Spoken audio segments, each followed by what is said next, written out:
In this clip from a recent Q&A with our TTT athletes, we discuss what improving your engine actually means. All right, another question. This is actually the opposite of the strength one. I'd love advice for someone with adequate strength, but gets crushed with engine capacity limitations. Okay. Why don't you answer that one, Brannen? Yeah, I mean, I still think, especially this time of year, that people should be doing a strength program. And I am hesitant to say that very few people in the sport actually are limited by engine or capacity limitations. Most people, based on the open workouts and quarterfinal workouts that we've seen, are skill limitations or local limitations. It's just, you think about the workouts this year, strict handstand push-ups, bottleneck people, it wasn't a capacity thing. It wasn't an engine thing. Ring muscle-ups, bottleneck people in the first one, it wasn't an engine or capacity thing. And even in workout 2, where most people are like, that was a true engine limitation, you still have to have good local endurance to press off the ground and pull up to the pull-up bar continuously. So you're almost better off, in my opinion, doing the local endurance work first and just like easy base building work if you feel like you have to do aerobic work all of the time, so that you're really good and you're never bottlenecked by, oh, my grip blew up or my shoulders blew up or, my lats blew up in a workout. And if you can get rid of those blow ups, then the next step would be an actual like cardiac limitation or respiratory limitation. But I just don't think those things come up as much as people think. Do you think they overestimate, do you think at the community at large overestimates their engine? Yes, because people start. I don't know if I asked that right. Overestimates the importance of engine? Yes. Right. Yeah. Well, if they were going to say, hey, I'm weak at one thing, and you always hear, I need a better engine. Do you think they're incorrect most of the time when they say that? Yeah, I think so. I think it's, maybe this person is like a world-class weightlifter and has done no conditioning and actually is engine limited. And I'll answer what I think somebody like that should do in the off season. But for the most part, I think when people get into a workout and it's very uncomfortable and their heart rate gets to max or they start breathing really hard, they think that it's an engine limitation because of how uncomfortable it is and that other high-level athletes aren't feeling that thing.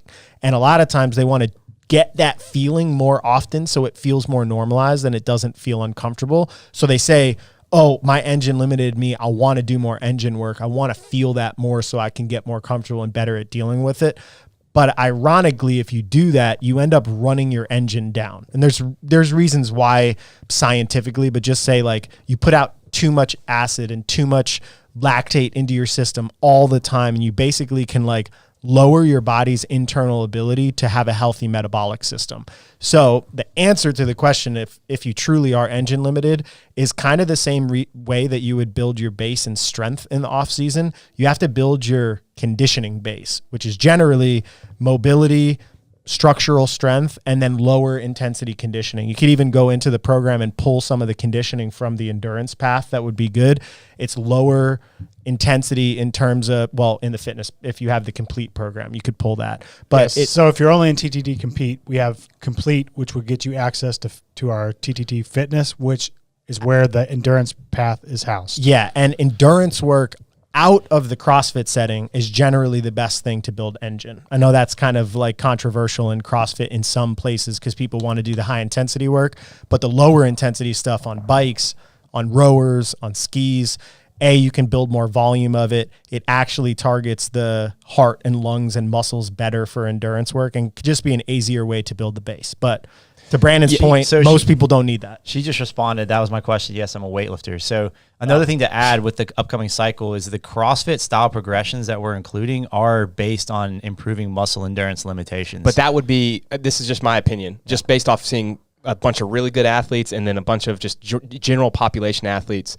The better target there would be doing the muscle endurance work before you're just doing hard metcons. It just doesn't make sense because you're always going to be limited by the local endurance first before the cardiac issue.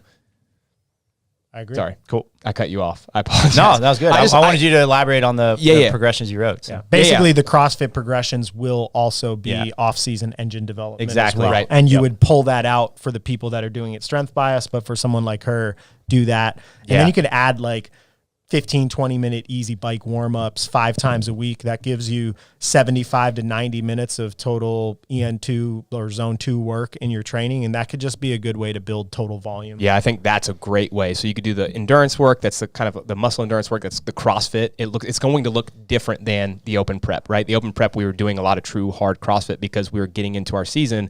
Now we're going to say, hey, we have a day where we're just thinking about upper body pressing. We have a day where we're just thinking about squat endurance. We have a day where we're just thinking about pulling endurance. And we'll go through all of those. And then if you need more like true aerobic work, then to Max's point, I think everyone could do this, like 10 minutes as a warm-up and 10 minutes as a cool-down. That's 20 minutes every day, just at an easy effort. Yep. Cool. It's a good way to build running volume too. So just doing a 5 to 10 minute running warm-up, like just walk in, hop on the air runner and use that as your warm-up on a daily basis. It doesn't seem like much in the moment, but add up the total volume in the week, you accumulate a lot of running volume and you got better at the skill. Yeah. Hope you enjoyed this clip from our live TTT Athlete Q&A. To hear the full episode where we discuss navigating the upcoming CrossFit quarterfinals, gaining strength in the offseason, and what improving your engine really means, check out the audio version on all major podcast providers or peep the other clips here on YouTube.